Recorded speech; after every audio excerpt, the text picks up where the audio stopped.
Guys, so I'm going to do something I haven't done yet with my chess lessons. I'm just going to record myself playing chess live on the internet. So in previous courses, I've done different types of things. I've had puzzles, static puzzles set up, and given you guys a bunch of tactics to solve.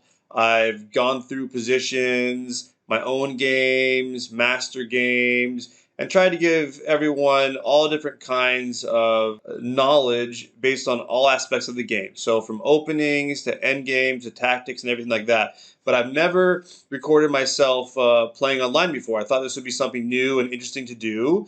And the first thing I wanted to do before we start is to show you my rating just for some credibility here. So my rating right now in the format I play mostly in, which is rapid, is 1870. And as you can see here, it puts me in the 98th percentile on chess.com.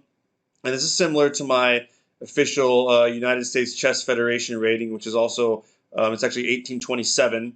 And so I know this is right in line with the strength of my play in the rapid format. So I don't have time to play a lot of 3-4 hour games, especially these days. And I don't like to play bullet or anything too short. So I do play some blitz, but mostly I'll play rapid, which now on chess.com is as low as 10-minute games. So 10 to 30 minutes is pretty much what I play. And so I'm going to play some 10-minute games, or we can actually play some 15-minute or 10-minute games. And I'm going to build a course around this. And I'm going to explain to you guys my thinking, some of the variations that are going on in my head. You're going to see the opening, the middle game, the end game. I'm going to include games where I've won as well as games where I lose, because the whole goal is to learn. So it doesn't really matter if I win the game or lose the game. The goal is, what was my thinking? What was my analysis? What were the mistakes that I made? And so when you guys are making your decisions over the board, you can compare your thinking, your thought process to mine. And when it comes to learning anything, but especially chess, you don't need to be learning from, let's say, a grandmaster or some of the best chess players in the whole world.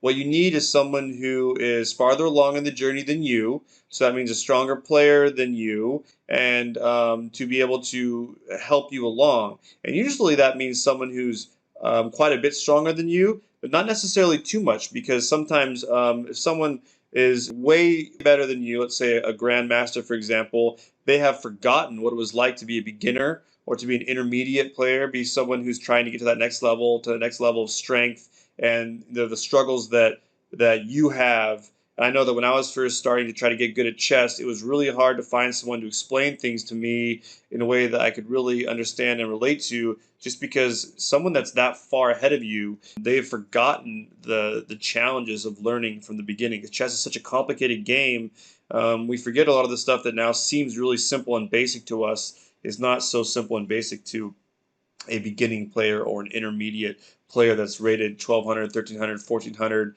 and those types of levels. Even I found that around 1500 to 1600, that's the level that starts to get really difficult to improve from. That's just been my experience, that you start getting pretty good, you've learned quite a lot, but then making the leap from 1600 to, let's say, 1800 and above is very challenging. And as you get the higher levels in the rating, the climb gets even steeper. So it gets harder and harder to add each 100 points of ELO rating strength. So I'm around 1800 right now. Sometimes I've gotten as high as 1900 in the past, and sometimes it falls a little bit lower.